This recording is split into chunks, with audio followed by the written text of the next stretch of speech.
So these are buy low candidates in free agency by Pro Football Focus. We're going to take a look at some of the Browns positions. Wide receiver, Michael Thomas. Thomas produced a 77.0 or higher PFF grade every season in the NFL, has never dropped more than 5.9% of his passes in a single year.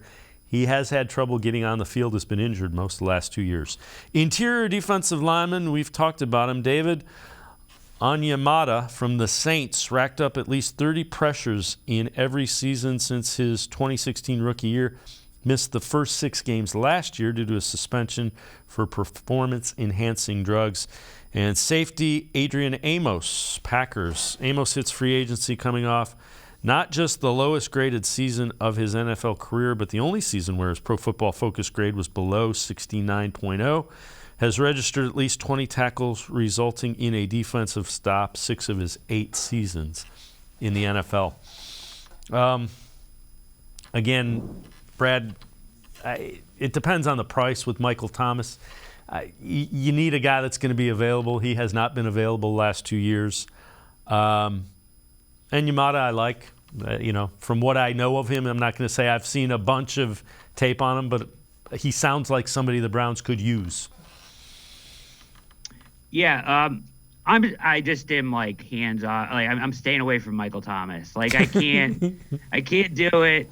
I don't know what's going on with him, but like he's on the field for like 1 game, he's off, he hasn't played at all. Like I'm staying away from that. Like that just there's a problem. There's an issue there. Like I don't know if he doesn't. I don't know what it is, but I think it goes deeper than just injury. I think a little bit, maybe, but it feels that way to me. But I'm staying away from him. And he doesn't really he's more of a possession receiver anyways, right? So, like, he's excellent when he's on the field. I just don't know how often you're going to get him on the field. Onyemata is very much, I think, right up the Browns' alley because of the pressure rate. Like, they are probably concerned more with how much pressure an interior defender can provide than stop the run. Like they want to be better at stopping the run, but the priority one is going to be getting after the quarterback. So Onyemata is an excellent player. I think he fits really well. We'll see what happens there. Adrian Amos, like I would be more scared, Dave, about a guy coming off of an outlier great year after like 8 years of being bad and signing him than signing a guy that was like 8-9 years of excellent and then 1 year of like average play.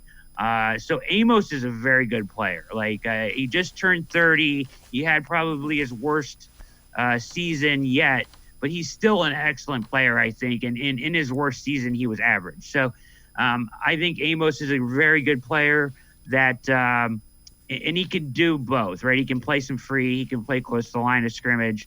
Browns have had a lot of those guys in the past. I think they need to kind of lean more into a free safety at this point. But, if you were looking for a third safety, if you don't think DeAnthony Bell's ready and you really want to invest in the position, then you could look at a guy like Amos, who is a more physical guy.